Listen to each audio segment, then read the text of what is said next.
राधे राधे दोस्तों, हमारी आज की कहानी है जीवन की हकीकत।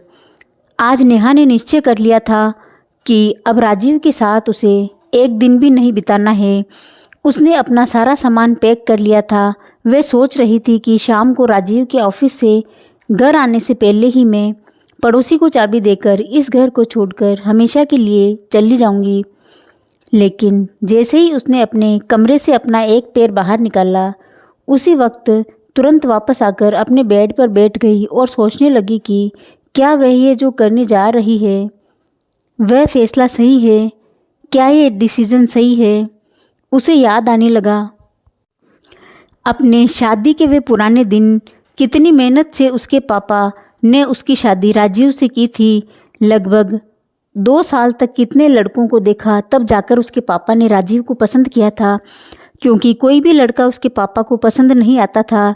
हर लड़के में कोई ना कोई कमी निकल ही जाती थी। कितनी जांच परख करने के बाद पापा ने उसकी शादी राजीव के साथ की थी, लेकिन यह क्या, जिसका डर था वही हुआ। अब वे क्या करे समझ नहीं आता था।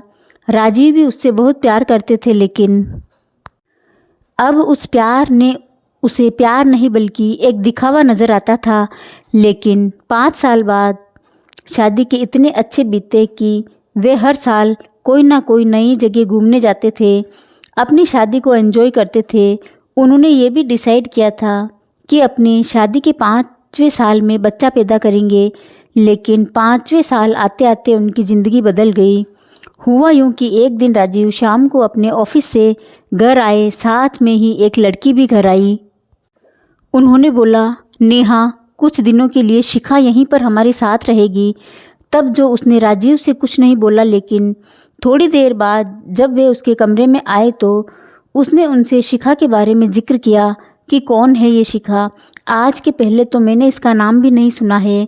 राजीव ने बस इतना ही बताया, ये मेरी एक पुरानी दोस्त है, तुम ज़्यादा इस चक्कर में मत पड़ो, बस जो कह रहा हूँ वही करो। हमारा ऊपर वाला जो कमरा है वह खाली करा दो, अभी 10-15 दिन शिखा यहीं रहेगी। उसका मन सोचने पर मजबूर हो गया था कि आखिर ये शिखा है कौन।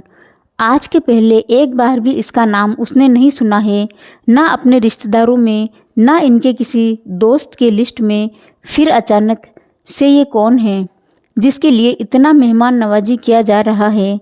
लेकिन वे भी कहाँ मानने वाली थी। उसने भी राजीव से पूछ ही लिया कि जब तक आप बताओगे नहीं कि शिखा है कौन, मैं भी कुछ नहीं करने वाली। अगर आपको कमरा साफ़ करना है तो जाओ साफ़ करो। तब जाकर राजीव ने यह बताया कि शिखा हमारे कॉलेज के दिनों की दोस्त है, जिसकी शादी कुछ दिनों पहले ही मुंबई में हुई थी। लेकिन उसका अपने पति के साथ अभी कुछ दिनों पहले ही तलाक हुआ है और यह वापस हमारे शहर आगरा आ गई है। बहुत जल्द ही यह अपना रहने का इंतज़ाम कर लेगी। तब तक एक दोस्त होने के नाते यह हमारे घर पर रहेगी। लेकिन नेहा का मन मानने को तैयार नहीं था। जो कहानी राजीव बता रहे हैं वे बिल्कुल सही नहीं है। कोई इतना दोस्त के लिए इतना तो नहीं करता। जो भी है, उसने उस दिन तो राजीव की बात पर यकीन करके शिखा के लिए कमरा दे दिया। उस दिन के बाद से तो जैसे उनकी खुशियों पर ग्रहण लगना शुरू हो गया। अब उसके और राजीव के बीच में एक शिखा नाम का कबाब में हड्डी भी आ गई थी। कुछ दिनों के बाद तो ऐसा महसूस होने लगा कि यह घर उसका नहीं बल्कि शिखा का है और वह इस घर की मेहमान है। राजीव ऑफिस से आते ही सबसे पहले शिखा के ही कमरे में जाते थे और वहीं बैठकर चाय पीते थे। वह तो जैसे इस घर की सिर्फ नौकरानी बनकर रह गई थी। उन दोनों की सेवा करते रहो। हर वीकेंड पर वह और राजीव कहीं ना कहीं घूमने जाते थे, कोई ना कोई सिनेमा ज़रूर देखते थे। लेकिन अब तो शिखा भी उनके साथ जाने लगी और राजीव के जस्ट बगल में शिखा ही बैठ जाती थी, जैसे राजीव की बीबी नेहा नहीं बल्कि वो हो। देखते देखते 10 दिन बीत गए, लेकिन शिखा यहाँ से जाने का नाम ही नहीं ले रही थी। उसने एक दिन राजीव से भी पूछा, कब तक रहेगी ये महारानी। राजीव ने इतनी आसानी से कह दिया कि तुम्हें परेशानी क्या है, आखिर हमारा कमरा खाली ही तो है, वह रह जाती है तो क्या हो गया, बेचारी है। और असहाय इसकी सहायता करना वैसे भी एक मनुष्य का कर्तव्य होना चाहिए। उसे राजीव के ये धर्मपरायण बातें अच्छी नहीं लग रही थी।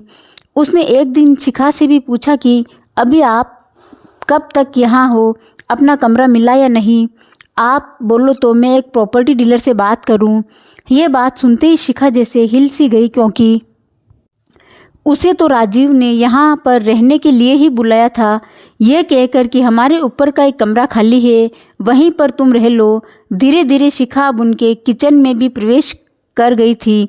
अब वो राजीव के लिए उसकी मनपसंद खाना बनाने का अधिकार भी उससे छीनती जा रही थी।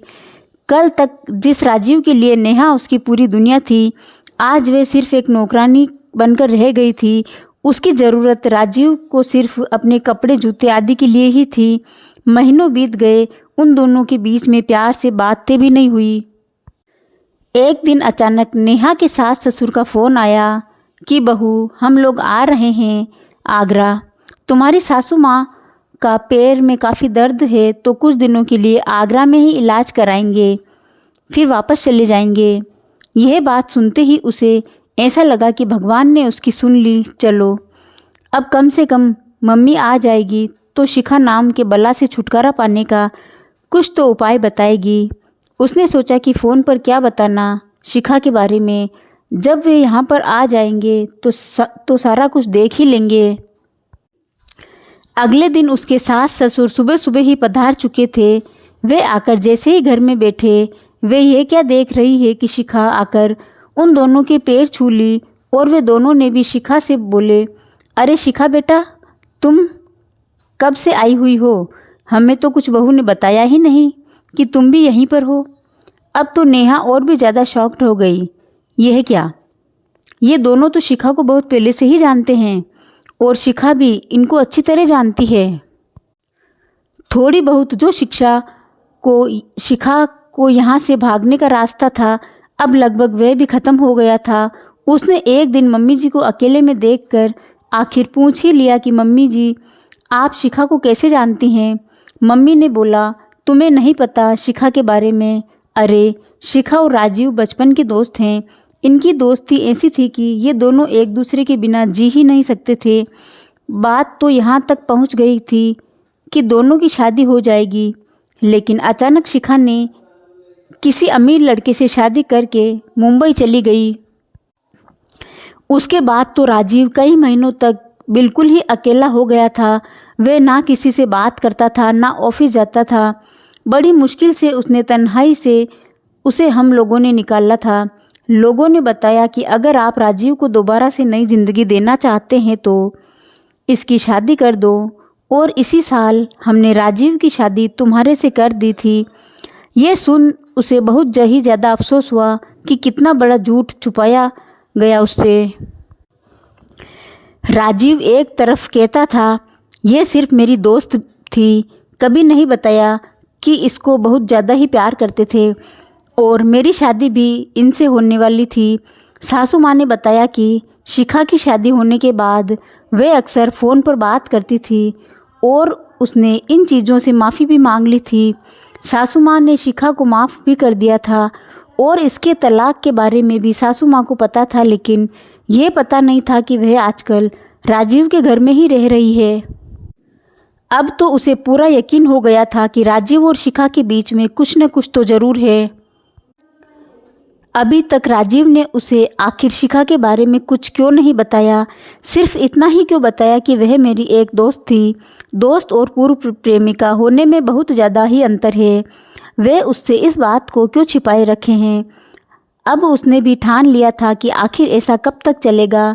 अब वह एक पल भी बर्दाश्त नहीं कर सकती थी। क्या मेरा कोई आत्मसम्मान नहीं है? मैं अपने मायके चली जाऊंगी, कोई भी जॉब करके अपना गुजारा कर लूँगी।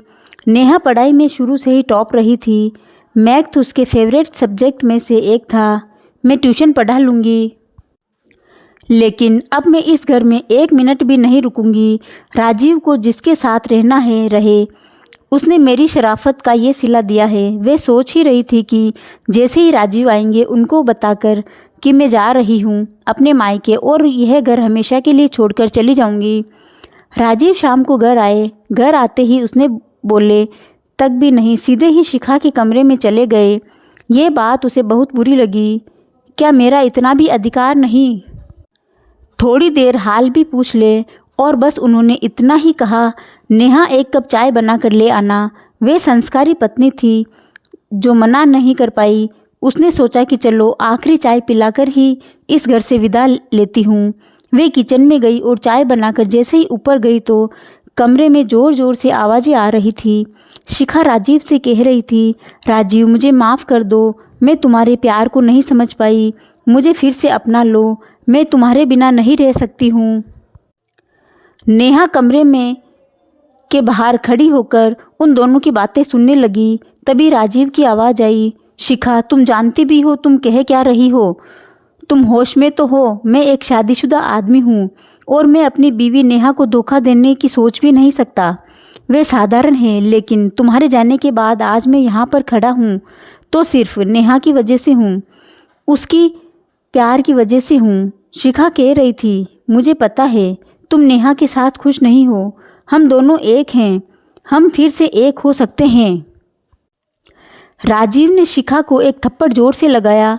तुम्हें किसने कहा कि हम खुश नहीं हैं? तुमने मेरी शराफत का गलत फ़ायदा उठाया। मुझे लगा कि तुम अकेली हो तो अपने घर में तुम्हें रहने की जगह दे दिया कि चलो कोई बात नहीं, लेकिन तुम तो मेरा घर ही तोड़ने में लग गई। शिखा बोल रही थी, प्लीज़ राजीव मुझे अपना लो। राजीव ज़ोर से चिल्लाया, तुम अपनी बकवास बंद करो, मैं कभी सोच भी नहीं सकता था कि तुम इतना ज़्यादा गिर सकती हो। एक तो तुमने पैसे के लालच में मुझे छोड़कर किसी और से शादी की, अब जब उसने छोड़ दिया तो तुम मेरी ज़िंदगी बर्बाद करने में लग गई हो। तुमने आज तक समझा ही नहीं है कि प्रेम क्या होता है। जब मैं तुमसे शादी करना चाहता था तब तुमने मुझे ठुकरा दिया और किसी और से शादी की, और उसने जब तुम्हें ठुकरा दिया कि राजीव मैंने तुम्हें कभी प्यार किया ही नहीं, तुम तो मेरे एक अच्छे दोस्त हो। आज उसी दोस्ती की खातिर मैंने तुम्हें अपने घर में जगह दिए, लेकिन तुम उस दोस्ती के काबिल भी नहीं हो। तुम तो मेरा घर ही तोड़ने में लगी हुई हो। शिखा, इस घर से मैं धक्के मारकर तुम्हें बाहर निकालूं, इससे पहले तुम यहाँ से चली जाओ। शोरगुल सुनकर नेहा के सास ससुर भी छत के ऊपर आ गए और उससे पूछने लगे, बहू क्या हुआ? उसने सिर्फ इशारे में अंदर की बातें सुनने को कहा। तब तक राजीव रूम से बाहर निकले और उन लोगों को बाहर देखते ही बोलने लगे कि मम्मी पापा देखो इस लड़की को, ये पहले भी नागिन थी और आज भी नागिन है। नागिन का स्वभाव तो होता है डसना, और वे भी पहले भी किया था और आज भी कर रही है।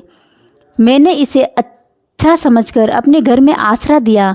चलो कोई बात नहीं, 10 दिनों बाद इसको कहीं पर अलग रूम दिलवा कर इसको शिफ्ट करवा दूंगा और हो सके तो कहीं जॉब भी लगवा दूंगा, लेकिन यह तो ऐसी डाइन है जो मेरा ही घर बर्बाद करने पर तुली है। शिखा, अब मैं तुम्हें यहाँ पर 1 मिनट भी नहीं रख सकता। शिखा भी बिना किसी से बोले चुपचाप घर से बाहर निकल गई थी। नेहा ने अब घर छोड़ने का ख्याल बिल्कुल ही छोड़ दिया था, बल्कि वे अपने आप को दोषी समझ रही थी कि आज अगर मैं घर छोड़कर चली जाती तो राजीव तो बिल्कुल ही टूट जाते। कितना प्यार करते हैं वे मुझसे, उनके प्यार को आज तक समझ ही नहीं पाई। नेहा वहाँ से दौड़कर सीधे अपने कमरे में आई और खूब रोई। इतनी बड़ी गलती करने वाली थी मैं आज।